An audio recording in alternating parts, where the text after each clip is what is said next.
نہج البلاغہ پہ بہت تحقیقی کام ہوا ہے، بہت زیادہ تحقیقی کام ہوا ہے، اور نہج البلاغہ کے تمام مصادر، ماخذ، سب روایتیں، سندیں، راوی، کتابیں جہاں سے یہ خطبے لیے گئے ہیں، جن لوگوں نے نقل کیے ہیں، اور سید رضی رحمۃ اللہ علیہ نے جنہوں نے نہج البلاغہ لکھی ہے، انہوں نے منتخب امیر المومنین کا کلام لکھا ہے۔ مثلا ایک خطبے میں سے ایک پیراگراف انہیں اچھا لگا تو وہ چن لیا انہوں نے، ایک بڑی تقریر میں سے ایک دو سطریں نکال لیں، بعضوں کو پورا لکھا ہے، بعضوں کو کاٹ کے تھوڑا تھوڑا ان میں سے مطلب نکالا ہے۔ ان کے بعد ایسے محققین آئے ہیں جنہوں نے امیر المومنین نے تمام عمر بھر، زندگی بھر جو کچھ فرمایا ہے وہ سارا انہوں نے مستند منابع سے نکال کے اس کو لکھا ہے، جس میں نہج البلاغہ کے بھی سارے خطبے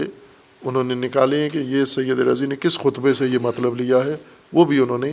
تحقیق کی ہے۔ ابھی اس کے لیے تقریباً 3 کتابیں بڑی معتبر چھپ چکی ہیں۔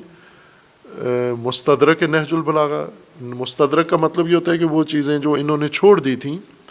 وہ ساری انہوں نے اکٹھی کر کے چھاپ دی ہیں۔ ایک ہے تمام نہج البلاغہ، کہ نہج البلاغہ کے جتنے بھی امیر المومنین کے فرامین، خطبات ہیں، دعائیں، مناجات، زندگی بھر میں جو کچھ فرمایا وہ سب اس کے اندر انہوں نے مستند طریقے سے لکھا ہے۔ اور اس میں کوئی ایسی چیز نہج البلاغہ میں کم از کم مسلم ایسی چیز نہیں ہے جو مشکوک ہو کہ یہ امیر المومنین کا قول ہے یا نہیں ہے۔ ہر چند اہل سنت میں ہاں اس طرح کی تشویش ایجاد کی گئی ہے، لیکن ایسے ہے نہیں ہے، چونکہ نہج البلاغہ کے اکثر منابع و مستندات اہل سنت سے ہیں۔ اہل سنت نے یہ خطبے، راوی ان کے اہل سنت ہیں زیادہ تر کے،